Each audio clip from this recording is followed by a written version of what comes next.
देवेंद्र फडणवीस बोलतात, थेट जाऊया। महाराष्ट्र संघटित गुन्हेगारी नियंत्रण सुधारणा विधेयक म्हणजे मकोकामध्ये आता नार्कोटिक्सचाही समावेश करण्याचा निर्णय आपण घेतलेला आहे। त्याचंही विधेयक आज आपण या ठिकाणी मंजूर केलं आहे।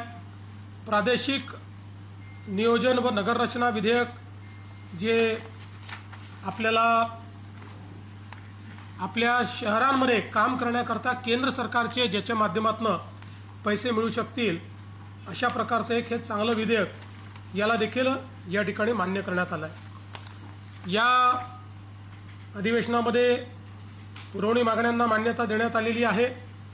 त्या माध्यमातून जे काही महत्त्वाचे विषय आहेत त्याला मान्यता देण्यात आली आहे आणि विशेषतः पुरवणी मागण्यांच्या माध्यमातून मेट्रो प्रकल्प, महानगरपालिका, नगरपालिका, नगरपरिषदा, जिल्हा परिषदा यांचं मुद्रांक शुल्क जे त्यांना द्यायचं आहे ते देण्याच्याबद्दल, त्याचप्रमाणे सिंचन आणि पायाभूत सुविधा, महात्मा फुले जनआरोग्य योजना, संजय गांधी निराधार योजना, मागासवर्गीय विद्यार्थ्यांची शिष्यवृत्ती अशा सगळ्या गोष्टींकरता निधी या पुरवणी मागण्यांच्या माध्यमातून उपलब्ध करून दिलेला आहे। आपण आजच बघितलं असेल, राज्य सरकारने दिव्यांगांकरता जी आपण 1,500 रुपये मदत करायचो ती 2,500 करण्याचा निर्णय घेतलेला आहे आणि त्यासोबत शिक्षकांचं टप्पा अनुदान देखील देण्याचा निर्णय हा या ठिकाणी घेतलेला आहे। त्यामुळे सर्व घटकांकरता या पुरवणी मागण्यांच्या माध्यमातून आपण काम केलेलं आहे। विशेषतः या अधिवेशनामध्ये महाराष्ट्राचे सुपुत्र आणि देशाचे सरन्यायाधीश माननीय श्री भूषण गवई साहेब यांचा देखील एक अतिशय हृदय सत्कार विधिमंडळाच्या माध्यमातून करण्यात आला। मंत्रिमंडळाने देखील या दरम्यान अतिशय चांगले निर्णय घेतले।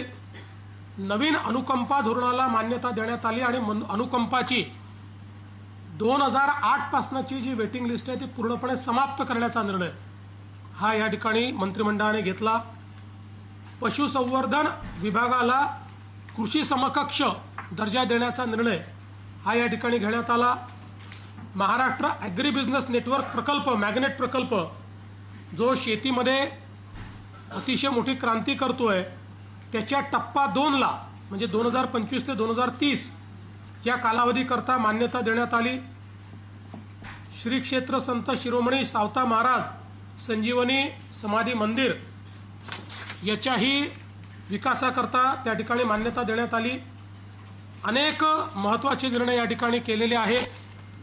विरोधकांनी जे प्रश्न उपस्थित केले त्यालाही योग्य आणि समर्पक उत्तर हे देण्याचा प्रयत्न आम्ही केलाय आणि अंतिम आठवडा प्रस्तावाच्या माध्यमातून राज्याची पुढची वाटचाल काय असणार आहे हे सांगण्याचा प्रयत्न देखील या ठिकाणी आम्ही केलेला आहे।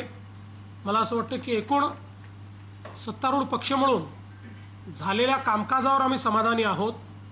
हे खरं आहे की काही गोष्टी मात्र या अधिवेशनात अशा घडल्या की ज्याच्या संदर्भात निश्चितपणे आम्हाला दुःख आहे, खेद आहे आणि अशा गोष्टी घडू नये या दृष्टीनं भविष्यात जी काही काळजी घेतली पाहिजे ती घेण्याचा प्रयत्न आमचा सगळ्यांचाच या ठिकाणी असेल।